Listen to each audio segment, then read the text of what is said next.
by Catherine Weiss after being tortured in their home country. Two men fled to the United States and were detained when they arrived, seeking refuge.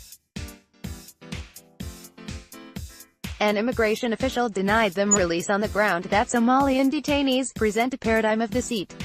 This would be a highly suspect, not to mention inscrutable, basis on which to deny release to anyone. In these cases, however, it was simply ludicrous as the men were Ethiopian, not Somalian. No judicial review was available, and for now, it's staying that way. The two Ethiopians were part of the plaintiff class in Jennings v. Rodriguez, a case in which the U.S. Supreme Court recently read the immigration statutes to authorize such arbitrary detention of thousands of immigrants, without hearings on whether they pose a risk of flight or a danger to the community, while the courts decide whether they will be deported, a process that can take years. Our country should not be a place where we lock people up for no particular reason, indeed without even asking whether there are particular reasons. After holding that our statutes permit this sort of thing, the Supreme Court punted on whether the Constitution prohibits prolonged, untested detention and sent the issue back to the lower courts. 3 weeks before the Jennings decision, I joined Human Rights First on a tour of the Elizabeth Immigration Detention Center in New Jersey. The tour began, as these things do, with a meeting with an ICE representative and the warden, who works for CoreCivic, formerly Corrections Corporation of America, the largest private prison contractor in the country. "We are all focused on treating people like detainees, not prisoners," they told us. "These people aren't criminals." Given what was on display at the detention center, one could be forgiven for finding it difficult to tell the difference. There are no detainees with serious criminal histories at the facility, but those with low-level criminal histories wear bright orange scrubs. Detainees without criminal records wear dark blue scrubs.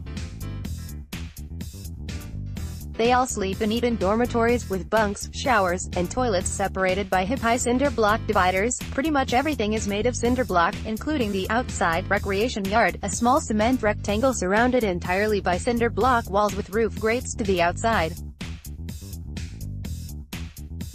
This is the only outside there is, and detainees are escorted by guards wherever they go. When the tour ended, we gathered in a large visiting room to interview detainees who had agreed to talk to us.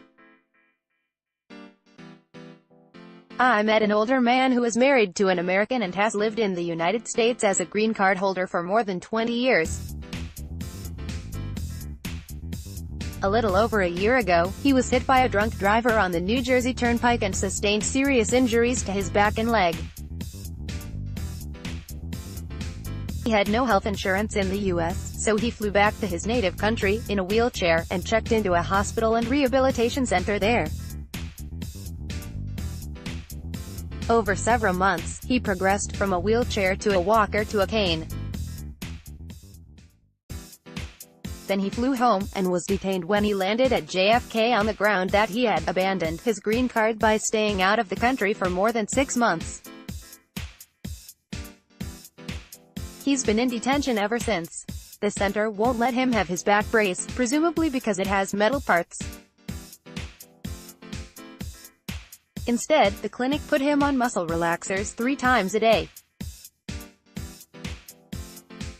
The drugs make him tired and loopy, and he's still in pain. "Why don't they let me go home to my wife?" he asked. I also met a young woman who could not tell me what made her leave her country because she could not talk about it without crying, and she did not want to cry in front of so many others. She had passed a credible fear interview, meaning that an asylum officer had found significant possibility that she could prove that she had been persecuted or tortured in her home country on account of her race, religion, nationality, political opinion, or membership in a particular social group. She has been in detention for 6 months. "If they let me out," she said, "I will show up for my asylum hearing. Of course, I will. I cannot go back. I have nowhere safe to be but here. On a tour of another facility, a colleague of mine met a woman who was picked up at JFK when she returned from a funeral in her country of origin. Her green card was flagged because of a misdemeanor shoplifting conviction from when she was a teenager, nearly 2 decades ago. She's been in detention for 5 months, and she has not seen her 3 young daughters, who are all U.S. citizens. The guards told her that only the legal guardian can bring the girls to visit, and she is the legal guardian, so no visits. I have to see my children, she said. Please get them to let me out. ICE detains between 31,000 and 41,000 immigrants each day. It is looking for contractors to open 5 additional facilities so that it can increase that number to 51,000.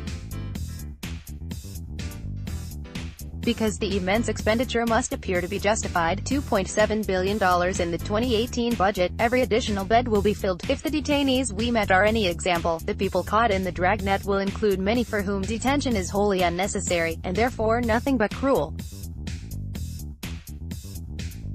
They come, or come back, believing that America means home, safety, freedom. Even after months of meaningless lockup, many hold on to that view. Eventually, however, they begin to lose hope. I am not really alive in here, the older, injured man said. Maybe if I agree to give up my wife and my children and my life here, they will let me out. Maybe it is better to lose everything than to stay in here. Why is ICE targeting courthouses? It violates our international treaty obligations to detain immigrants for the purpose of wearing them down until they agree to leave.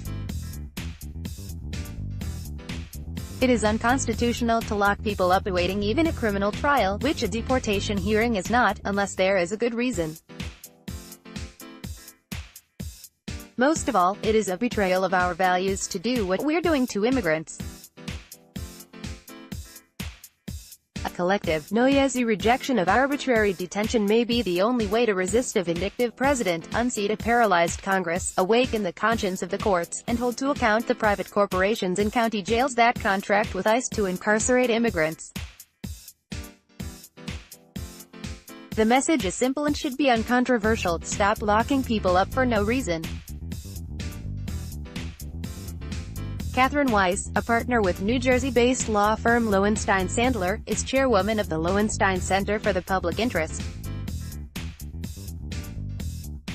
Previously, Weiss served as director of the Division of Public Interest Advocacy in the New Jersey Department of the Public Advocate.